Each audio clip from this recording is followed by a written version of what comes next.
I'm Allicyn. I run sales for Trexo.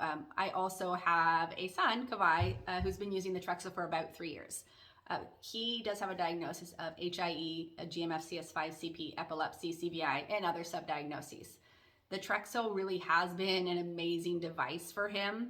When we got the Trexo, he was the kid who hated the stander, wanted to stand on his toes, hated AFOs, had no concept of reciprocal motion. So when we started out very slow with just walking in the air, 3 times a week, 100 steps a session.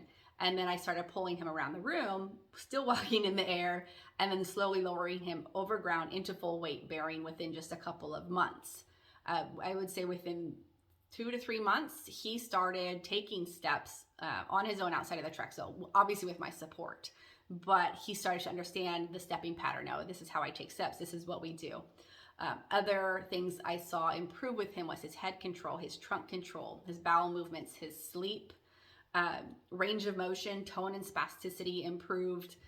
What really surprised me the most was his vision. With his CVI diagnosis, he didn't actually qualify for a communication device. We had done an eval prior to Trexo, and within 6 months of using his Trexo, we had another one.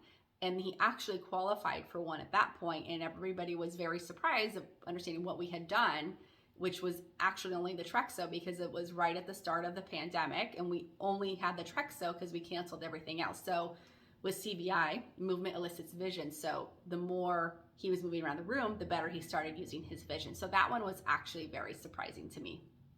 He actually also qualified for his first gait trainer, which was very exciting. He still needs a lot of help using it, but the fact that he has that stepping pattern and is able to propel himself, he's on his second one now. We started with a Rift and Pacer. Now he has a kid walk. So he's learning kind of different walkers and how to use things in conjunction with his Trexo. Oftentimes I get asked, will Kavai have to use the Trexo for the rest of his life? And honestly, I don't know, but either way, I'm okay with it because he is up and moving and getting that range of motion. And we all know the detrimental effects of being in a chair or laying in a bed all day. And so if he's upright and moving and gets to explore his environment and be in his community, I mean, that's just, there's nothing better for me as a parent just to give him that opportunity alone.